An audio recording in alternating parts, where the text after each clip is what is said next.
A new book that alleges it will unveil the truth about the rift between Prince Harry and Meghan Markle and the royal family includes claims the Queen was glad Meghan didn't attend Philip's funeral. The Queen allegedly said thank goodness Meghan is not coming to Prince Philip's funeral, a bombshell new book has claimed. The explosive book claims to lay bare true scale of the rift between Prince Harry and the rest of the royal family. In his account of the war within the House of Windsor, author Tom Bowers says that when she heard that Harry would be attending the Duke of Edinburgh's funeral alone, Her Majesty the Queen said in a clear voice to her trusted aides, "Thank goodness Meghan is not coming." Buckingham Palace has declined to comment on Bowers' claims. Philip died in April 2021 at the age of 99. Tom Bowers is known for his sensational, often scandalous, biographies of politicians and businessmen, including Boris Johnson, Richard Branson, Jeremy Corbyn, and Robert Maxwell, the disgraced newspaper magnate who was the father of Ghislaine Maxwell.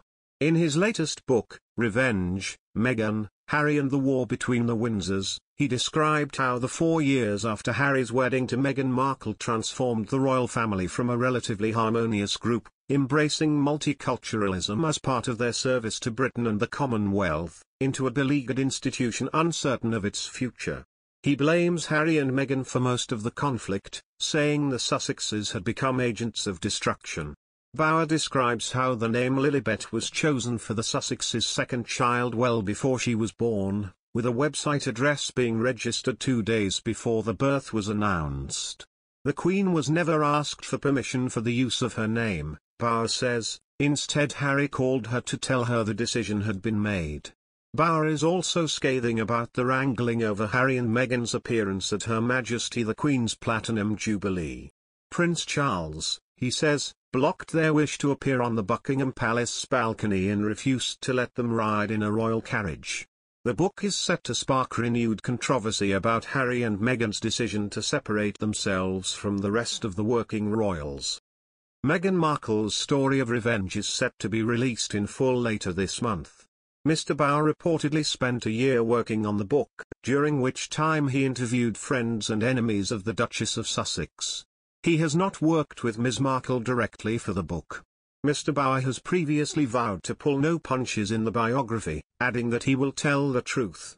Material released ahead of its expected release on July 21 reads, Tom Bauer, Britain's leading investigative biographer, unpicks the tangled web surrounding the Sussexes and their relationship with the royal family.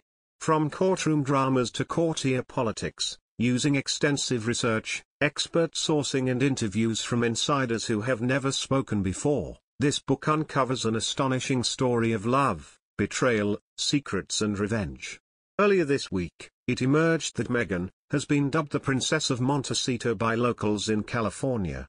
A report in Closer magazine says, Meghan just keeps it very private these days, but her royal status gives her a lot of leverage. She spends most of her time in Montecito, but she heads into LA every week or so. Meghan loves driving around LA to go to the same hiking trails that she used to visit back in the day, well off the beaten track. Often she'll head off just herself and the dogs, which gives her time to reflect. And the dogs,